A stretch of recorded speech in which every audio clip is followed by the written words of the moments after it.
NAC GS 2021 Covid के time पे olympiad में ये क्वेश्चन पूछा।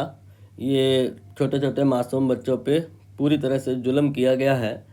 एक तो उनसे ही काम ना हो पाता ये क्वेश्चन जिसने पूछा है उस एज में, जिस एज में आप कर रहे हैं। तो पहली बात तो आप मोटिवेटेड रहिए, ऐसे क्वेश्चन देख के छोड़ दिया करिए।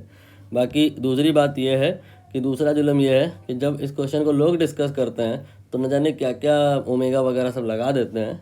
हाँ, सब सही है, लेकिन जब आसानी से इसको एक्सप्लेन किया जा सकता है तो कॉम्प्लेक्स होने की नीड नहीं है।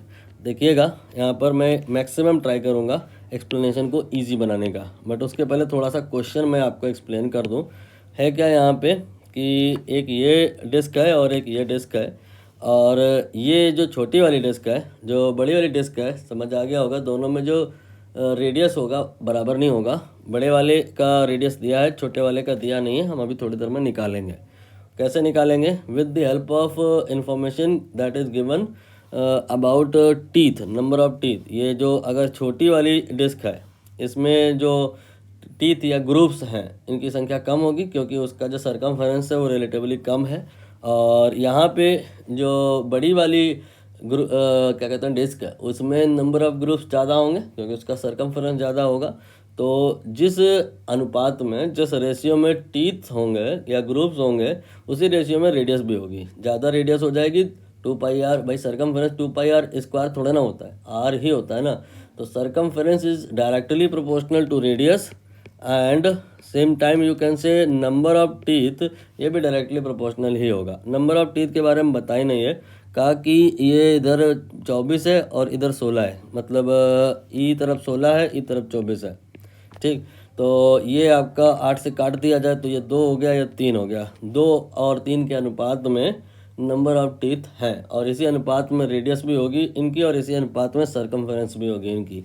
रेडियस इधर वाले का बता ही नहीं है, 14/11, इधर का पता नहीं, मान लो x है, तो 2/x जो आएगा दैट विल बी 3/14/11।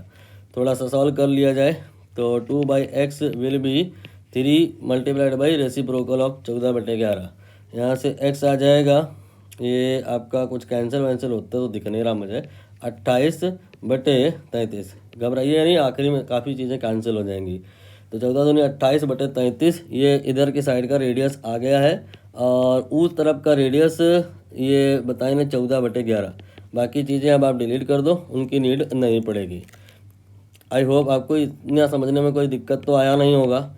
मैं कॉम्प्लेक्स क्वांटिटीज़ इंट्रोड्यूस कराने से बचूंगा, जैसे कि मैंने अभी ऑलरेडी आपको बताया कि ओमेगा, एंगुलर स्पीड, ये सब यहाँ पर होता है। बिल्कुल सही बात है, लेकिन 10वीं क्लास के बच्चे को ये सब क्या पता, इसलिए मैं उसका यूज़ किए बिना ही इस क्वेश्चन को कनेक्ट कर लूँगा, समझा दूँगा। आगे क्वेश्चन समझिए थोड़ा सा कि यहाँ पे ये जो छोटा वाला पहिया है, इसको कौन घुमा रहा है? बड़ा वाला पहिया भी घूमेगा, वो घुमाया नहीं जा रहा है, लेकिन वो बी के कांटेक्ट में है, ए और बी के में कांटेक्ट है, इसलिए वो घूमेगा।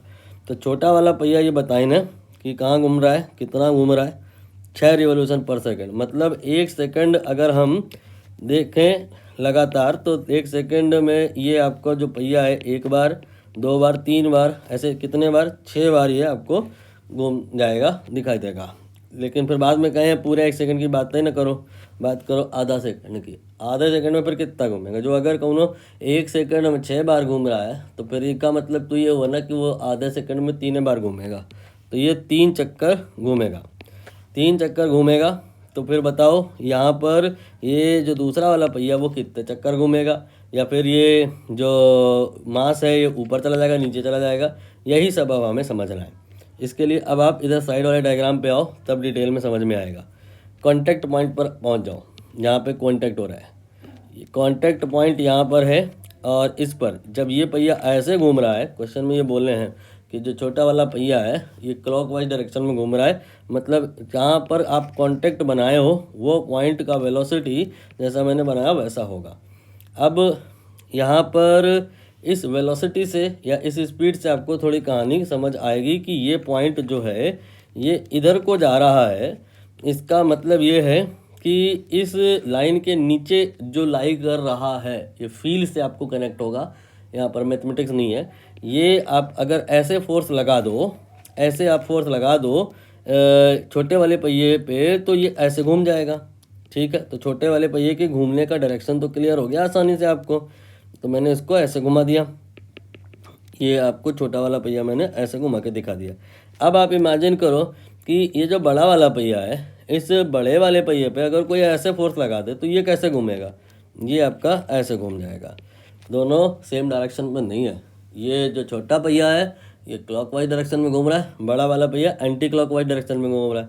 तो जब ये एंटी क्लॉकवाइज डायरेक्शन में घूमेगा तो ये जो रस्सी है इसको लपेट लेगा, ये ऊपर लपेटती चली जाएगी इसके ऊपर ऐसे ऐसे, और ये मास ऊपर चला जाएगा। कितना ऊपर चला जाएगा अब यही निकालना है। तो हम अभी थोड़ी देर पहले ही डिस्कस किए थे कि ये जो छोटा पहिया है ये 6 रेवोल्यूशन पर सेकंड है, मतलब 1 सेकंड में 6 चक्कर घूमेगा। तो आधे सेकंड की बात कर रहे हैं क्वेश्चन में, 3 चक्कर घूमेगा। अब आप खुद बताओ, ये जो कॉन्टैक्ट पॉइंट है यहाँ से अगर आप चलना शुरू करो और घूमते जाओ, 1 चक्कर घूमो तो ये कितना 2πr हो गया। एक और चक्कर घूमो 2πr हो गया, एक और चक्कर घूमो 2πr हो गया। टोटल कितना हो गया 6πr हो गया। बस इतना ही घुमाना है, 3 चक्कर की तो बात हो रही है, आधे सेकंड की तो बात हो रही है। तो 6πr घूमेगा। अब 6πr की वैल्यू कितनी होगी, लेट अस सी। पाई ये होता है 22/7। कहीं आप रेडियस वगैरह निकाले हो अगर तो वो बताओ। 28/33 ये क्या है, ये इस वाले का रेडियस ही तो है, तो इसको यहाँ रख दो 28/33। अब थोड़ा कैलकुलेशन कर लो, ज़्यादा नहीं है कैलकुलेशन। ये 11 का पहाड़ा पढ़ो 2 बार, इधर 3 बार, और 7 का पहाड़ा पढ़ो 4 बार। अब यहाँ 3 का पहाड़ा पढ़ो 2 बार, तो 4 चौको 16 मीटर आ गया। ये मीटर नहीं आएगा, ये सेंटीमीटर आएगा। वो का है, वो इसलिए कि ये जो 28/33 है या 14/11 है, ये देखो सेंटीमीटर में है। तो जौन सी यूनिट में आपका रेडियस है वही यूनिट में सरकमफेरेंस या डिस्टेंस जो कवर करेगा पॉइंट ऑफ कांटेक्ट वो आएगा, दैट विल बी 16 सेंटीमीटर। तो इसका मतलब ये वाला पॉइंट 16 सेंटीमीटर, ये 16 सेंटीमीटर 3 चक्कर में घूम जाएगा एंटी क्लॉक नहीं क्लॉकवाइज। और ये वाला पॉइंट ये घूम जाएगा 16 सेंटीमीटर एंटी क्लॉकवाइज, ये 16 सेंटीमीटर क्लॉकवाइज, ये 16 सेंटीमीटर एंटी क्लॉकवाइज, ये 16 सेंटीमीटर अपवर्ड। तो 16 सेंटीमीटर अपवर्ड जाएगा। पोटेंशियल एनर्जी आप समझ रहे हो, हाइट पे पहुंच गई ना बॉडी तो बढ़ जाएगी पोटेंशियल एनर्जी। U बराबर mgh होता है, यू नो m और g ये ऐसे ही रहने दो, h की वैल्यू 16 रख दो तो पोटेंशियल एनर्जी कितनी बढ़ गई 16 mg आ गई। ये आंसर सही है। लेकिन अगर हम सीजे सिस्टम में चले तो क्यों, क्योंकि हमने यहाँ पे 16 जो रखा है वो सेंटीमीटर में। If you have put the value in CJ system, answer will be in CJ system 16 mg। Here will be the final answer. कहाँ है भैया 16 mg डिक्रीज नहीं होगा, 16 mg इंक्रीज, सी आंसर आएगा। एक बार देख लें आंसर 16।